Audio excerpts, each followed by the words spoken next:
Megeget uget sadulita mel Eyang pukulun sanjwang padha wenang kula pun ismaya ingkang abiyantara wonten ngarsa paduka Eyang pukulun ismaya padha becik sak prapta kita nang abiyantara ulun Semar nggih awit pangestu paduka pukulun ing sambikala sowan kula bekti kula katur nggih lun iya ismaya banget panarima ulun kalya bombong rasaning pikir ora liwat pangestu ulun bae tampan ana Semar nggih kula pundi saengga jimating gesang kula pukulun ndarbini sedya ingkang endi dene jeneng kita semaya ngabiyantara ana ngarsa ulun nggih kepareng matur pukulun Semar menika wonten ing jagat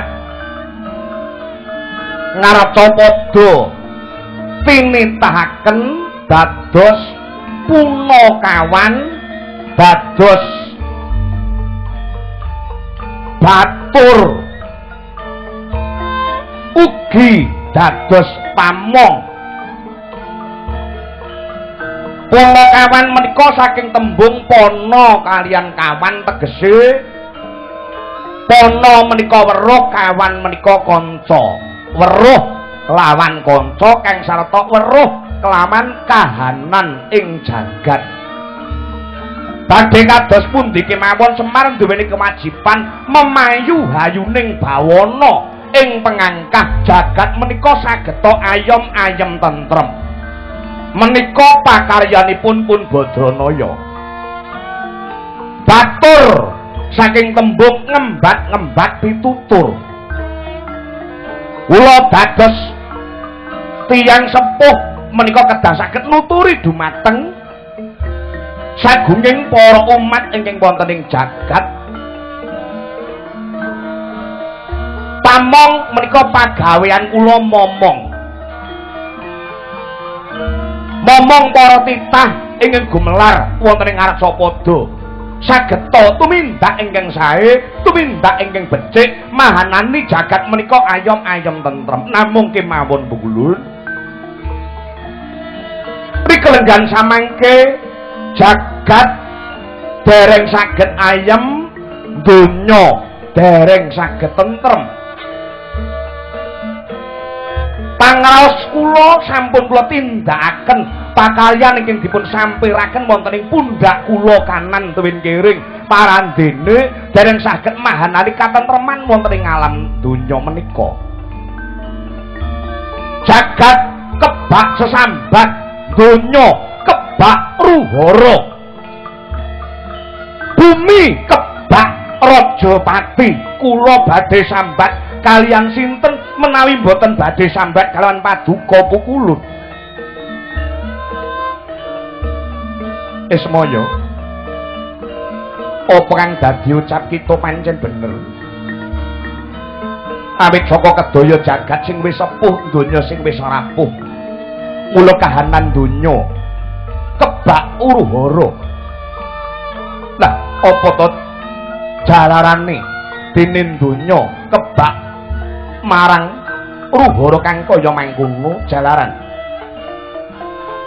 para manungsa kang ana ing Ngarcapada padha kelangan jiwa telung perkara kang angka sepisan ya kuwi jiwa kamanungsan angka loro jiwa katresnan ewadene ingkang angka telu jiwa kabangsan saperangan gedhe para titah ing Ngarcapada padha kelangan jiwa telung perkara mau mula mahanani jagat ora bisa ayom-ayem tentrem kelangan jiwa kamanungsan menika liripun kados pundi lon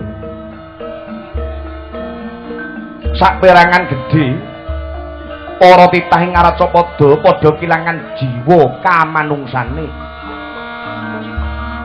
Mloraneh ora mokal saben dina ana Rajapati paten pinaten datan kendhat awit menungsa wis kelangan jiwa kamanungsane. Anggih leres pangandika paduka. Mboten namung kalih tiyang sanes kepara kalih keluarga piyambak. Nggih sami tegel nuwuhaken Rajapati. Ing atasipun anake dhewe dilairke dhewe. Kok meksa tega dipateni niku teng donya niku pun kathah sing ngoten niku. Ewadene sing angka 2 kelangan jiwa katresnan. Iki dudu katresnane wong lanang lawan wong wadon nanging katresnane menungsa padha menungsa. Sithik-sithik geger ana perkara sithik tawuran, ana perkara sithik dadi daredah munggah pancabakah, unjuk rasa lan liya-liyane mahanane ora bisa ayem tentrem. Ingkang angka 3 kelangan jiwa kabangsan. Para kamula ing Aracapada padha ilang jiwa kabangsane, ora padha ngelingi yen to bisa urip merdeka ana ing negara kuwi awit saka jasane para pahlawan kusuma bangsa. Nggih, niku pancen bener. Bener Bu Kulun. Ora ngelingi perjuangane para pahlawan kusuma bangsa biyen. Anggenipun natahaken jiwa raga kangge srana kamardikaning negara. Bareng wis merdeka, sami lali para waduk Sina. Biyen niku jaman kula sih alit, jaman kula sih cilik.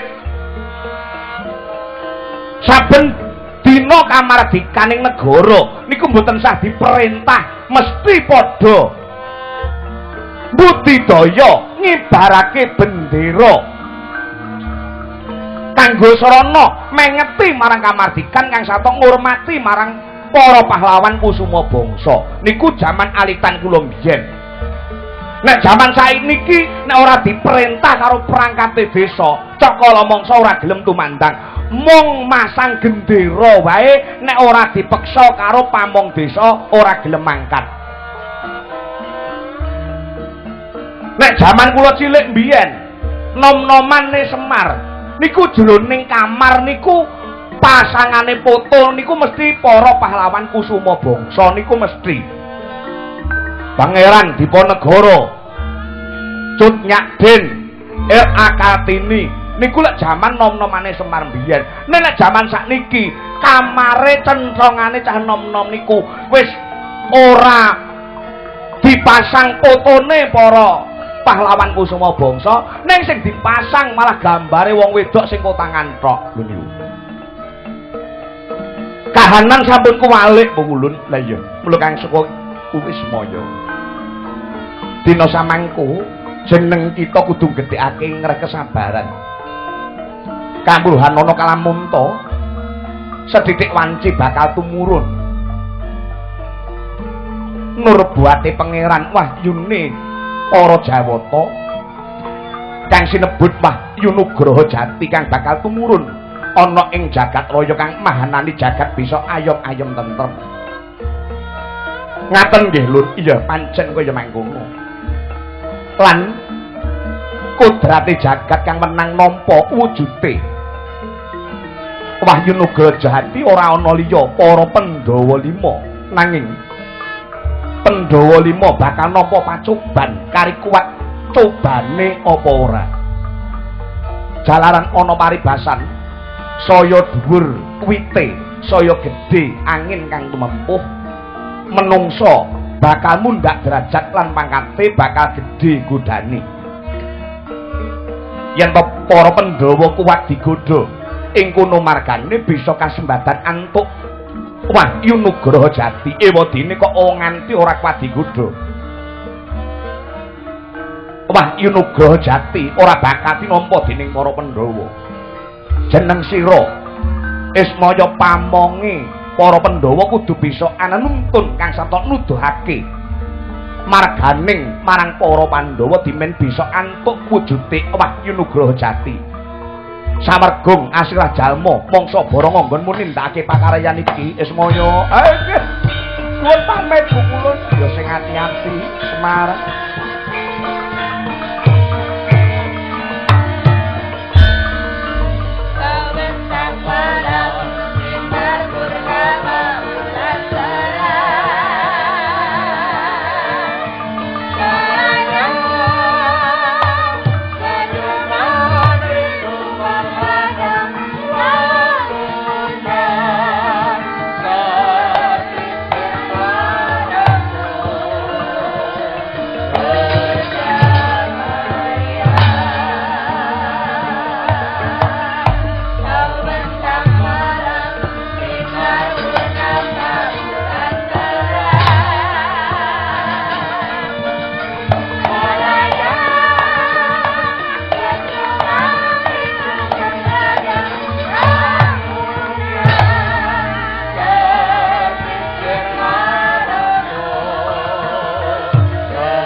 Bumi gonceng langit kelakaton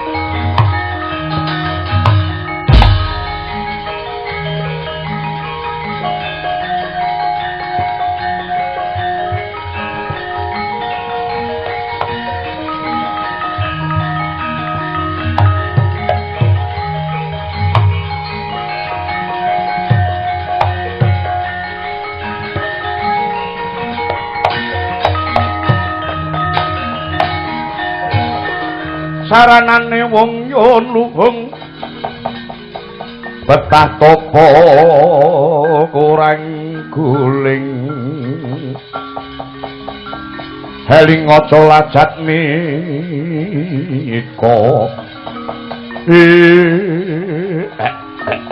nggih semendang datan karempit pangandikane Eyang Pukulun padha wenang Wahyu Nugroho Jati bakal tumurun ana ing Arcapada. Kodrate jagat para Pandhawa sing bakal nampa wujude Wahyu Nugroho Jati ning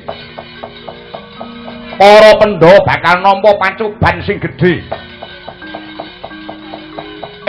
Pandhawa muga-muga kuwat godamu ya Pandhawa. Yen kowe gelem prapta ning Klambis Ireng ana ing Karang Kadempel mbok menawa Semar iso ndombani lan lulus nggonmu ujian nampa kanugrahaning Jawata.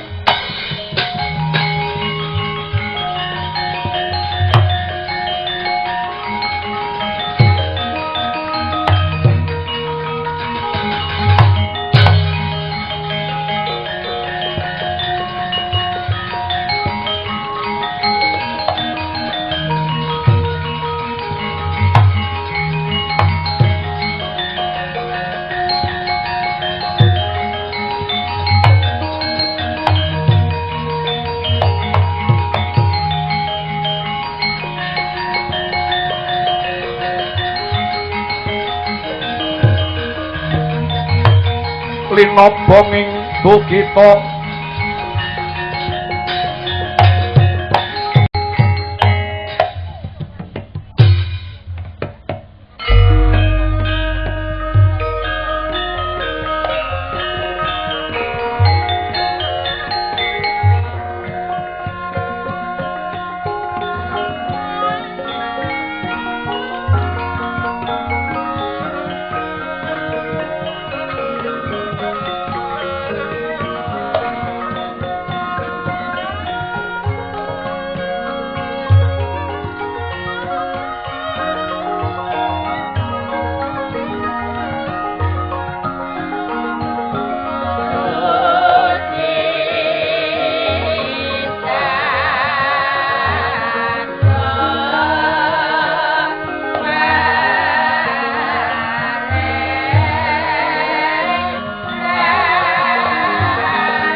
Ban sembah niring ulun kaporo risang mara bengarak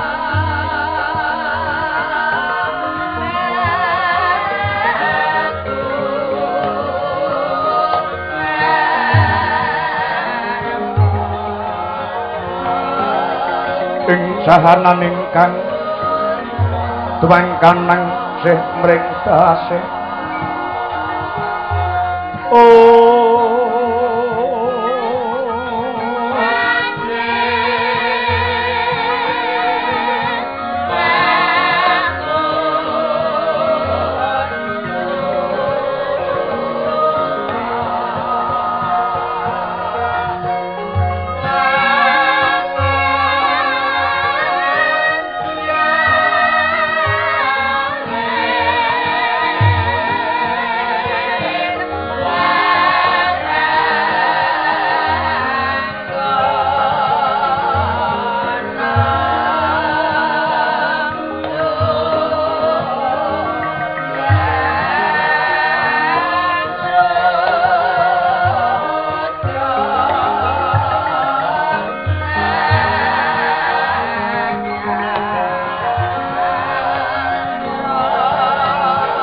mawe boko sawekung maksih ing delahan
Amorwaning Naraguna Kandha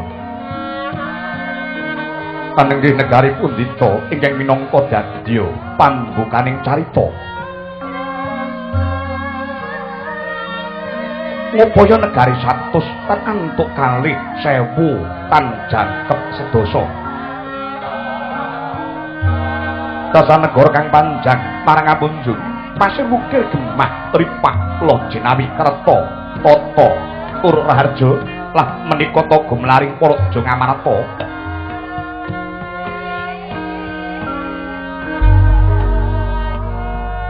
panjang sayekti dama pocapane punjung luhur kawibawane pasir samudra wukir gunung Lo tulus kang sarwa tinandur. Gemah katondo para waling samadhakan layaran arahipun daluang kulur sulur datan wonten pedhot tilabat tanana sangsaya ing dalan. Ari pajalma monjeng ing samiya gedhira wonten sampeting negari. Ketingal jejel Habibin aben julit ketepung taripes papan biar temah urpak saking gemah harjaning praja.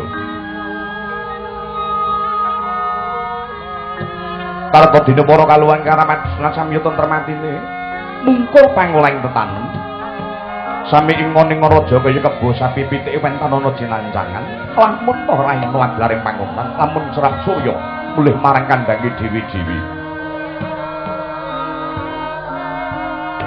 Raja den tebih saking parang muka para mantri Bupati samya untat kautaman wicaksana limpating kamruh putus marang pangembating praja.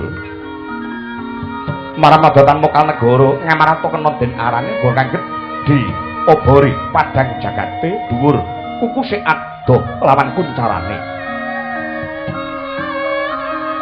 Mboten namung negara ing tanah Jawi ingkang samya sumujud parandining tanah sabrang kathah ingkang sami sumawita datan kalana linamaning Bhandayuda.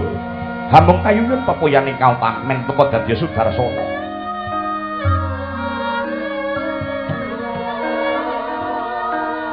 Lasin tentang yang sampang ihang rengganing para raja Ngamarata menang sibut Nyakrawati mbau denda ingkang ganjel juluk Sang Nata Prabu Puntadewa ya Sang Prabu Yudhistira Darma putra Darma Wangsa Guna Talikrama ya Sang Sada Dewi Jokangka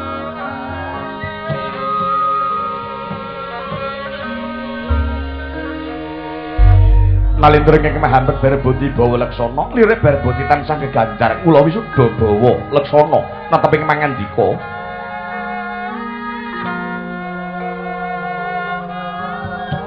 nalika sumara dereng ngantos kawijil pangandikane Sang Nata Prabu Puntadewa kasaru geger wonten Pasiban Jaba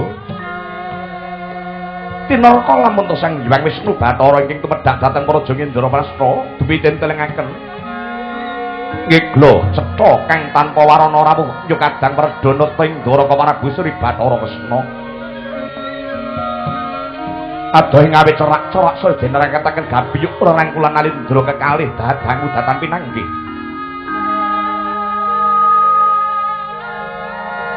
Bapak sagunging para kadang Pandhawa ingkang samiya hananggil ingkang ketingal gagah pideksa godheng Pok Simbarjojo mating garanteng ata bebayune satrenge wijil saking kasatriyan Jodipati Raden Haryawerkudara ya Sang Bimasena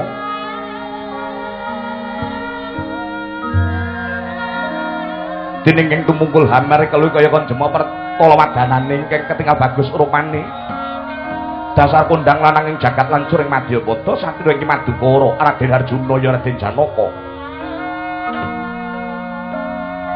Datan kantun satria kembar kemanikan nang kula sadewa ingkang ngungkuraken masibaning para madya bala Ngamarata begambar hamblabar wong sing ndaya-ndayana pancok sujining alun-alun mangkono datan antawis dangu dia kawijil pangandikane Sang Nata Prabu Puntadewa ingkang dereng kawiyasa lesan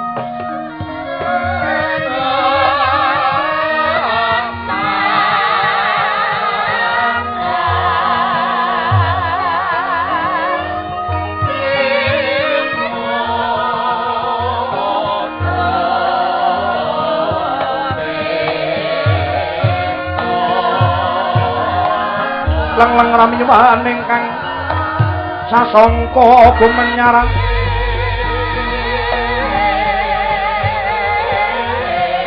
mangrengga ruming puri